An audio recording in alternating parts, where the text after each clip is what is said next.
আজকে আপনি আমাদের এই ভিডিও থেকে জানতে পারবেন ইন্টারনেটের আসল মালিক কে, ইন্টারনেট প্রথম কে আবিষ্কার করেছে, ইন্টারনেট প্রথম কোন দেশে চালু হয়েছে, ইন্টারনেট কত সালে চালু হয়েছে, ইন্টারনেটে লেখা প্রথম ওয়ার্ড কী ছিল।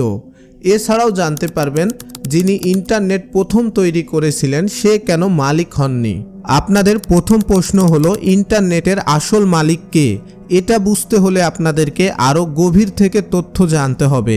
আপনাদের দ্বিতীয় প্রশ্ন ছিল ইন্টারনেট প্রথম কে আবিষ্কার করেছে। ইন্টারনেট প্রথম আবিষ্কার করেছিল প্রফেসর লিওনার্ড এবং তার ছাত্র চার্লস। এখন আপনাদের মনে অনেক প্রশ্ন আসতে পারে যে আমি যে নামগুলো বললাম এগুলো তো আপনারা এর আগে কখনো শুনেননি অথবা বইতে পড়তে পারেননি বা বইয়ের পাতায় এগুলো পাননি, তো এই নামগুলো কেন আমি বললাম। আসলে এগুলো বইয়ের পাতায় হয়তো আপনারা পাবেন না, কারণ এগুলো রয়েছে ইতিহাসের পাতায়, অনেক গভীর তদন্ত করে রিসার্চ করে এগুলো বের করা হয়েছে। আমি যে সময়ের ইন্টারনেটের কথা বলছি তখন ইন্টারনেটের নাম ইন্টারনেট ছিল না, তখন ইন্টারনেটের নাম ছিল ARPANET, এটা ছিল তার নাম এবং এটার ফুল মিনিং হচ্ছে advance research project agency network. আপনাদের আরেকটি প্রশ্ন, ইন্টারনেট প্রথম কোন দেশে চালু হয়েছে। ইন্টারনেট প্রথম চালু হয়েছে আমেরিকাতে, ক্যালিফোর্নিয়ায়। এটা ছিল UCLA, university of California, Los Angeles. আপনাদের আরেকটি প্রশ্ন, ইন্টারনেট কত সালে চালু হয়েছে। আপনারা হয়তো বইয়ের পাতায় পড়েছেন ইন্টারনেট চালু হয়েছে 1960 দশকে, কিন্তু আসলে এক্স্যাক্টলি টাইম ডেট কি আপনাদের জানা আছে? আমি আপনাদেরকে বলবো, যেটা ইতিহাসের পাতায় আছে সেটা হচ্ছে 29 অক্টোবর 1969 সালে ইন্টারনেট প্রথম আবিষ্কার হয়েছে। আপনাকে আমার কথা বিশ্বাস করতে হবে না, আপনি চাইলে নিজেও রিসার্চ করতে পারেন।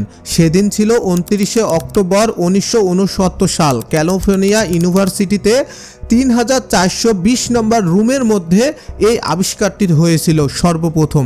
আপনাদেরকে আমি এর আগেও বলেছিলাম যে ইন্টারনেটে প্রথম লেখা ওয়ার্ডটি কী ছিল। প্রথম লেখা ওয়ার্ডটি ছিল লগ ইন, যেটা প্রফেসর চাইছিলেন এই লগ ইন শব্দটাকে এখান থেকে 1000 কিলোমিটার দূরে আরেক কম্পিউটারে পাঠানোর জন্য। তখন চার্লস কি করলেন, প্রথম যখন সে একটি বড় কম্পিউটারের সামনে বসলেন এবং লিখলেন এল, তখন অপর পন্থা থেকে ফোন আসলো যে আমি এল পেয়েছি। যেহেতু লগ ইন শব্দটি তারা পাঠানোর চেষ্টা করছিলেন, তার জন্য প্রথম অক্ষর ছিল এল, তার জন্য এল চাপ দেওয়ার পর অপর প্রান্ত থেকে ফোন আসলো আমি এল পেয়েছি।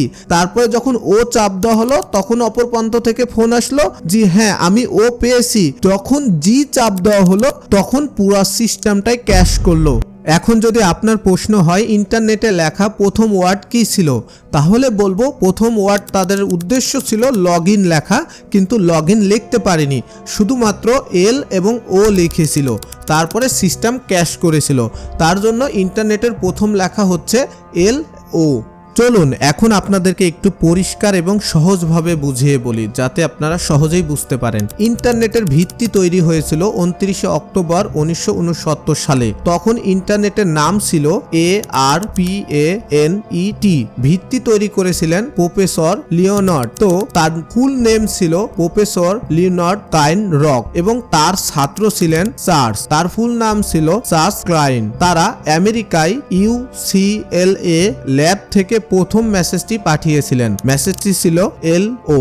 এখন আসি আমরা আধুনিক ইন্টারনেটে বা ওয়ার্ল্ড ওয়াইড ওয়েব www.com। আমরা বর্তমানে স্ক্রিনে যে আধুনিক ইন্টারনেট বা ওয়েবসাইট দেখি তা আবিষ্কার করেছিলেন ব্রিটিশ বিজ্ঞানী স্যার টিম বার্নার্স-লি। তিনি 1989 সালে সুইজারল্যান্ডের CERN ল্যাবরেটরিতে এটি তৈরি করেন। আপনাদেরকে বলেছিলাম ইন্টারনেট যাই প্রথম তৈরি করেছিলেন সে কেন মালিক হতে পারেননি। তখন সে ইন্টারনেটের একটি ভিত্তি তৈরি করেছিলেন এবং সেটা স্টেপ বাই স্টেপ অনেকবার আপডেট হয়েছে, তারপরে আজকের এই আধুনিক ইন্টারনেট তৈরি হয়েছে। এখানে অনেক বৈজ্ঞানিক মিলে এই ইন্টারনেটটি তৈরি হয়েছে ধাপে ধাপে, এই জন্যই এককভাবে কেউ মালিক হতে পারেননি। এখন আমি আপনাদের প্রথম প্রশ্নের উত্তর দেব, তার আগে একটি কথা, যারা আমাদের এই ভিডিওটি পছন্দ করছেন বা ভালো লেগেছে আপনারা চাইলে লাইক করতে পারেন, কমেন্ট করে জানাতে পারেন, অথবা ভিডিওটি আপনাদের সোশ্যাল মিডিয়াতে শেয়ার করতে পারেন। কিন্তু আপনাদের কাছে আমার অনুরোধ, কেউ এই চ্যানেলটি সাবস্ক্রাইব করবেন না। ভিডিও খারাপ লাগলে অবশ্যই ডিসলাইক করবেন। আপনাদের প্রথম প্রশ্ন ছিল ইন্টারনেটের আসল মালিক কে? ইন্টারনেটের আসল মালিক বলে কেউই নাই, কারণ ইন্টারনেটের আমরা সবাই মালিক, আবার আমরা কেউই মালিক না। কারণ ইন্টারনেট কারো একক না, ইন্টারনেট হচ্ছে সবাই মিলে। আমি যখন আপনার সাথে মেসেজ করছি, আরেকজনের সাথে মেসেজে কথা হচ্ছে, তখনই ইন্টারনেট আসে। যখনই আমরা সবাই সবার সাথে সংযোগ বন্ধ করে দিব, তখন ইন্টারনেট আর থাকবে না। এর মানে ইন্টারনেটের কোনো একক মালিক নেই। আবার বলতে পারেন আমরা ইন্টারনেটের সবাই মালিক। তাহলে আপনাদের মনে আরেকটি প্রশ্ন আসতেই পারে যে আমরা যে ইন্টারনেটের বিল দিই বা ইন্টারনেট টাকা দিয়ে কিনে নিই, এই টাকাগুলো কারা পায়?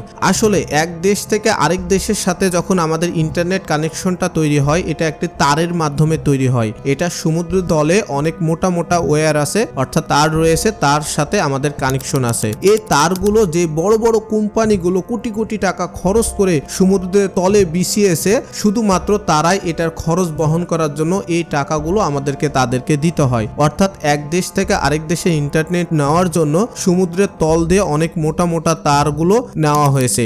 এটার খরচের জন্য তারা এই পেমেন্টটা নিয়ে থাকে। এছাড়া ইন্টারনেটের একক কোনো মালিক নাই। যেমন রাস্তা, আমাদের দেশের কোনো রাস্তা যদি অন্য দেশ তৈরি করে দেয়, তাহলে সেখানে তারা টোল তোলার অধিকার পায় যে তারা প্রতি গাড়িতে এত টাকা করে তুলবে। সেরকমই হচ্ছে ইন্টারনেট, যারা এই তারগুলো কোটি কোটি টাকা খরচ করে এক দেশ থেকে আরেক দেশের সাথে কানেকশন দিচ্ছে, তারা এই টাকাগুলো পেয়ে থাকে। এর মানে ইন্টারনেটের একক কোনো মালিক নেই, আবার ইন্টারনেটের আমরা সবাই মালিক, এটাই বলতে পারেন। এখন আপনাদের মধ্যে যদি এমন প্রশ্ন আসে, তাহলে কি ইন্টারনেট কেউ নিয়ন্ত্রণ করে না? ইন্টারনেটের কি চাবিকাঠি কারো হাতে নাই? অবশ্যই আছে। পৃথিবীতে এমন 7 জন ব্যক্তি আছে, তারা যখন এক জায়গায় হন, তখন চাইলেই তারা ইন্টারনেটের বড় ধরনের কোনো সমস্যার সমাধান করতে পারেন, অথবা বড় কোনো সমস্যা তৈরিও করতে পারেন। সেই 7 জন ব্যক্তি একটি হলে এটা একটা আলাদা বিষয়। এই বিষয় নিয়ে যদি আপনারা ভিডিও চান, তাহলেও কমেন্ট করে জানাতে পারেন। আমি পরবর্তীতে আপনাদেরকে জানাবো এমন 7 জন ব্যক্তি যারা একটি হলে ইন্টারনেটের